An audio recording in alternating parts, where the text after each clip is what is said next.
What's going on, everyone?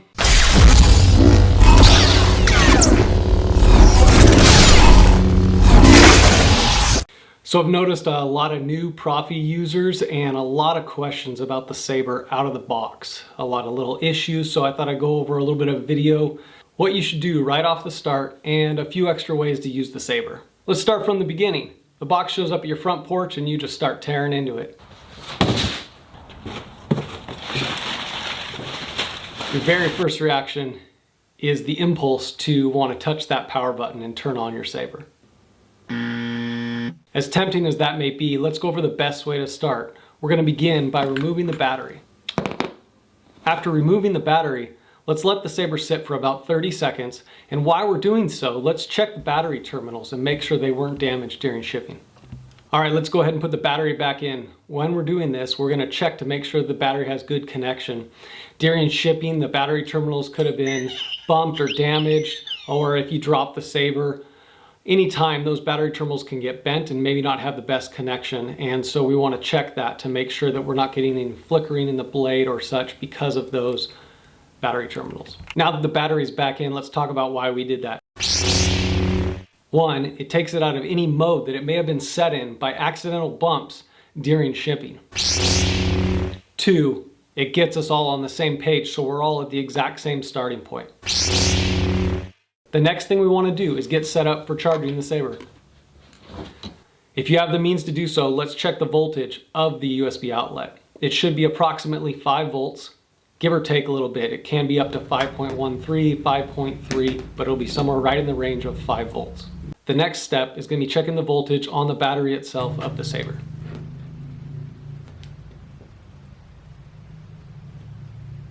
With the USB plug plugged into the wall, you can now plug the 2.1mm connector into the Saber and start charging your Saber. With an inline voltmeter, you'll notice that that voltage will drop from that 5 volts down a little bit, and you know that the Saber is accepting a charge. After a couple hours, you can check to see what the voltage is at. This is super easy if you have an inline voltmeter like this one.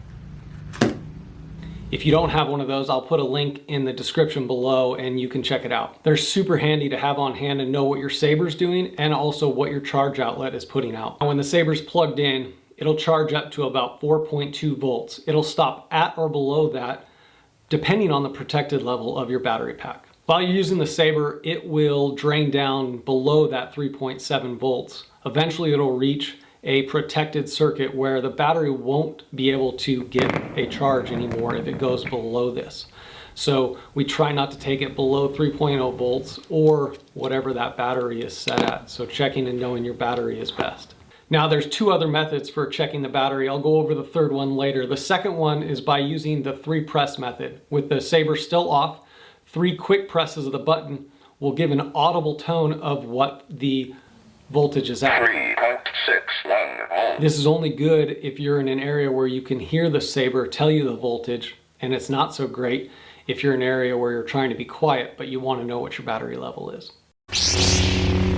Alright, our Saber's charged up. Now we can put the blade in it and we'll talk about some of the features while the Saber is off or in the retracted mode. One of the most common things we've seen out there in the forums is that somebody says that their Saber is just beeping at them. So let's go over that now. This is why we pull the battery at the start, but let's talk about how we get into volume mode. You will hold the button of the Saber, and you will hit the side of the Saber with your other hand. This is what we refer to as a clash. When you do this, you will hear one small beep. Now that we're in volume mode, we can adjust the volume in the 10 levels that there are. A short press will take the volume up 1 level. And by pressing a short hold and release, the volume will go down 1 level. Now, like I said, there are 10 volume levels. When you reach the top of the menu, you will get a different tone or beep. And when you reach the bottom of the menu, we'll get a different tone or beep as well. Now that we've set the volume to where we want it to be, we need to get out of the volume mode. This is done the same way we got into volume mode, with holding the button and hitting the side of the Saber or clashing as we did before. At this point, you will hear a small beep. Alright, now that we have our volume set, let's talk about music. Now the music, it is assigned to the sound font. So if you are in a Ray sound font and it has a music track assigned to the font, with 2 short presses, it will start to play the music.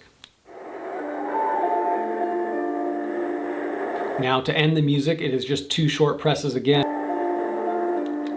Now if you change to another sound font, if that sound font has a music track assigned to it, it will play a different music track. And we'll talk about switching fonts in a second. Ben Solo.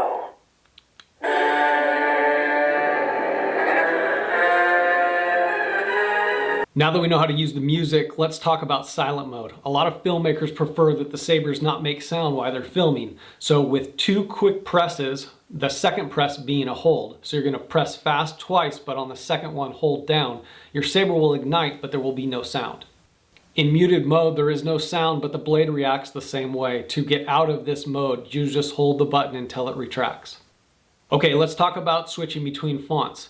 To go to the next font, you are just going to hold the button and release after about 1 second. It's a short hold and release. I've become more powerful than any Jedi. General Kenobi. Now, if you continually hold the button, it will go back. So you can go forward with a short hold and release, and you can go to the previous sound font with just continually holding. Empress Palpatine. Ben Solo. Now, some sound fonts, they may not be assigned a font.wav file, so when you go to that font, it may just make a beep sound. Rogue Commander. So another problem we're seeing out there is people saying, hey, my saber is just glowing in one short little spot. This is actually a battery monitor font, and it's telling you if it's close to the tip that your battery is pretty full, and if it's close to the hilt, it's in a lower level. We're finally ready to ignite the saber. You can go gather your friends up, your family, get everybody out, have the popcorn, and show them how cool your saber is, right? All right, once the saber's ignited, there are a lot of different functions that the saber can do. I will try to cover a couple of them. I may miss a few. The first one is the clash, when the saber makes contact with another object. The second one is the lockup mode. Now this is done by holding the button and clashing. It will hold the lockup until you let go of the button.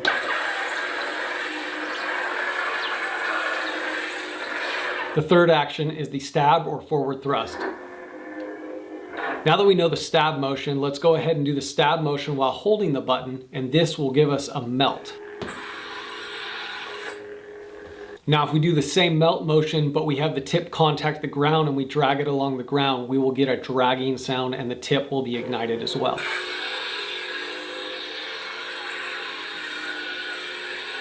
Okay, let's go over force lightning. Remember when we ignited the saber in a muted mode? That same short press and hold with the saber ignited will give us a force lightning effect. The next thing is blaster blocks. We can do 1, 2, or 3 quick presses and we will get a blaster block set up. You can also trigger this with a quick side-to-side motion and stop. Okay, next up is force effects. With the blade pointed straight in the air, we're going to hold the button and rotate the hilt. These force effects will play at random depending on the sound font. If we do this same motion of holding the button and rotating the hilt, but with the blade pointed towards the ground, it will put us into color change mode, and you will hear a single beep. Once in the color change mode, you will rotate the hilt slightly, and it will change the color of the blade. When you get to a blade color that you like, you can go ahead and hold the button until you hear a small beep. Now this blade color will stay within this font as long as you don't change to another font. If you just ignite and retract, it will stay at this color. Once you go to another font though, it will revert back to its standard config file blade color.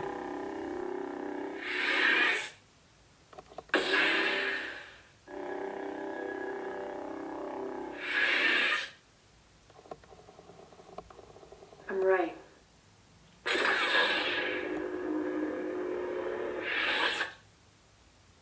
Ascension.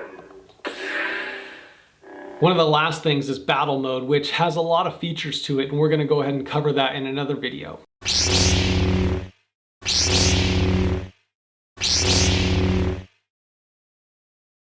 I hope you learned something and you get to go enjoy your saber. Remember to check the description for the link for the inline voltage meter, and may the force be with you.